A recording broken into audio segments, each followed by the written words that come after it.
so many of these kids coming from St. Francis, DMV area, there was a time when you were obviously head coach there and you were trying to help them find a collegiate home.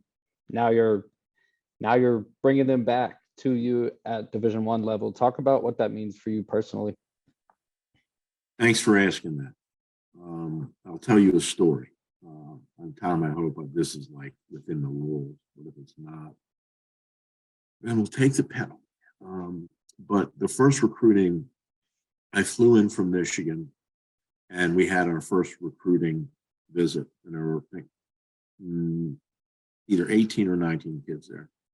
And I was a little late coming from the airport, and so they were already at the restaurant that we were having lunch at. And by the way, I love the city of Charlotte. Is that just an unbelievable city or what? I mean, it's beautiful. It's like, it's new, it's safe, it's clean, it's bright. There's a lot going on. I just love it.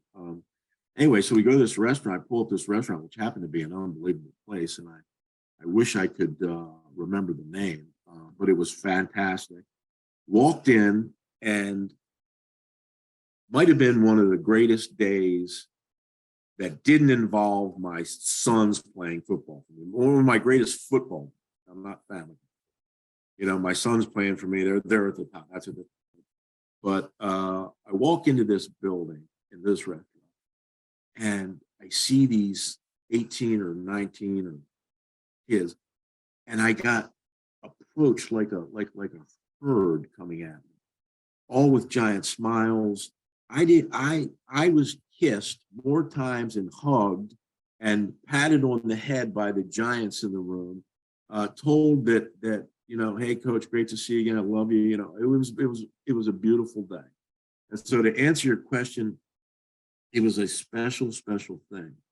And I think this is important. You know, there are only two types of coaches in the world, and there's only two, no matter what anybody might try to say. There are, you know, the word coach comes from Old English, 1100. I'm gonna draw you a picture so you can say it just real quick. This is important. It comes from the Old English of a carriage. See that? Like a horse-drawn carriage. That's where the word comes. That's what we use. We use that word to describe what coaches do. We could have used any word. We could have called it a pumpkin, but we called it a coach because when you would get on a carriage or a coach, you would get on that coach and the driver would take you horse-drawn where you wanted to go. He would turn around and say, where do you want to go? And you would say, I want to go to X. And that coach would take you there. That's called a transformational coach. That's a guy that coaches not for himself, not for the next contract, not for fame, not for the bronze statue, not for none of that stuff. He coaches because he wants to help young people get to, he or she wants to help young people get to where they need to go. The other kind is, unfortunately, I think what most coaches are, and we've all played for them, seen them, heard them, and it's too bad. And that's a transactional coach. That's when you get on the coach, the guy doesn't look at you driving it, and he takes you where he wants to go. And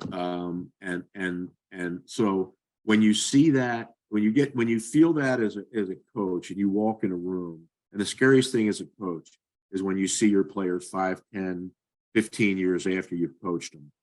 And if they can't look you in the eye, or you don't want to see them, or they don't want to see you, then you've been a transactional coach. And the fact that that was just affirmation to my career, actually, the response I got from those guys. So it was a great day. I loved it. And I'm really looking forward to hopefully stringing together with all the kids in our locker room some days like that in the future.